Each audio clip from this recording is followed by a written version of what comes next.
বাইডেনের আমলে পরিস্থিতিটা ছিল এমন, কিভাবে সুযোগ সুবিধা করে দিয়ে বহির্বিশ্ব থেকে নির্যাতিত, নিপীড়িত, গণতন্ত্রকামী, মুক্তিকামী মানুষকে যুক্তরাষ্ট্রে আনা যায়, সেটা ছিল একটা ট্রেন্ড বা পলিসি। বর্তমান পলিসি হচ্ছে সম্পূর্ণ ভিন্ন।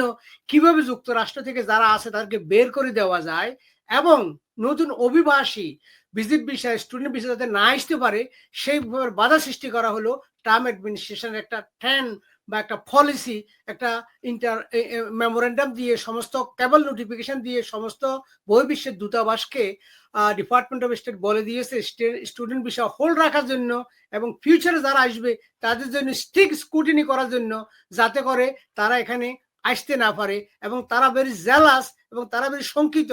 যেমন ধরুন হারবার্টে 31% বিদেশি ছাত্র স্টাডি করে। ট্রাম্পের বাসায় দ্যাটস আউটরেজিয়াস, যেখানে যুক্তরাষ্ট্রের পড়ুয়া ছাত্ররাই